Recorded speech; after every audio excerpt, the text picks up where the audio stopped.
Good afternoon to everyone. My topic is poverty. What is poverty? Poverty is hunger. Poverty is lack of shelter. Poverty is being sick and not being able to see a doctor. Poverty is not having access to school and not knowing how to read. Poverty is not having a job. Fear to the future, living one day at a time, or yung isang tayo, isang to nagtatrabaho ng maghapon, makakain lang. Poverty is losing a child illness brought about by unclean water. Poverty is powerlessness, lack of representation and freedom. Poverty is commonly understood as a condition of having very low wealth or having little money and few materials, possessions in international development and public policy literature. Poverty is economic deprivation. While some define poverty primarily in economic terms, others consider social and political arrangement to be intrinsic. Debate on the causes, effects, and measurement of poverty directly influence the design and implementation of poverty reduction programs. And it is thus important to the fields of international development, public administration, although poverty is generally considered to be undesirable. Because of the pain and suffering that may accompany it, in certain spiritual contexts, it may be seen as a virtue because voluntary poverty involves the renunciation of material goods. Poverty is a condition which may affect individuals or collective groups, and is not confined to the developing nations. Although the most served poverty is in the developing world, there is evidence of poverty in every region. In developed countries, examples include homelessness and ghettos.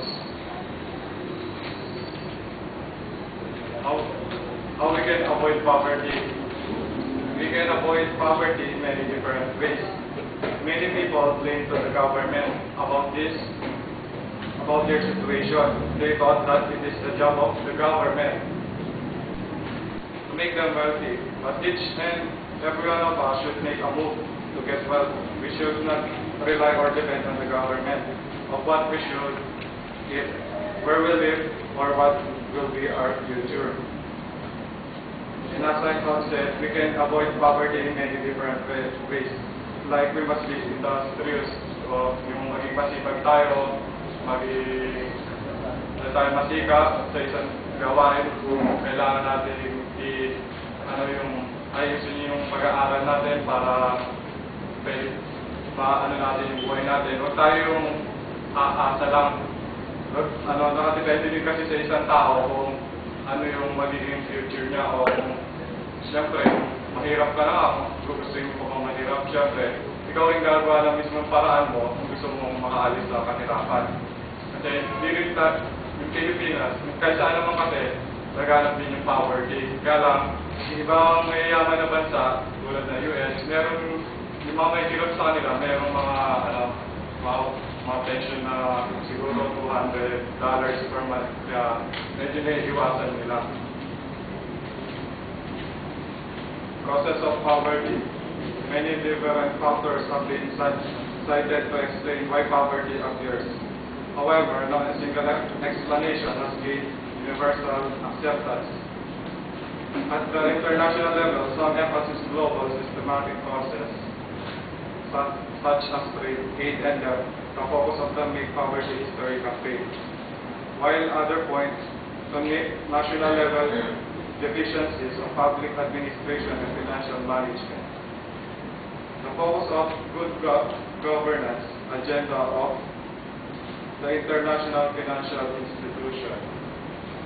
At the national level, some point to personal factors such as drugs use, work ethic, and educational level. as the main cause of poverty, while others indicate inadequate social services and policies biased in favor of the wealthy and social elites as a major causes of enduring poverty. Effects of poverty. Those living in poverty and make lagging access to essential health services, suffering hunger, or even starvation may experience mental and physical health problems, which make it harder for them to improve their situation. Waterlogged deaths. Some 18 million people a year, or 50,000 per day, are due to poverty-related causes. In total, 270 million people, most of them women and children, have died as a result of poverty since 1990. Those living in poverty, those who living in poverty suffer lower life expectancy. Every year, nearly 11 million children living in poverty die before their 5th birthday.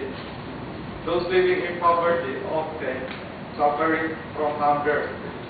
800 million people go to bed hungry every night. Poverty, dito din cause din ng poverty, minsan nagkaka-malnutrition. Yung bata, sobrang payat, makikita natin, halos putot balat na lang. Iba namang nagiging dahilan ng poverty pagka payat din siya, payat tapos ang taba naman ng tiyan. Meron naman sa dahil sa poverty din, nagagawa na lang nilang mga lakad, yung magbulos ng basura kahit saan, o kaya gawin lahat, mga kailang, magnakaw, gano'n. That's all.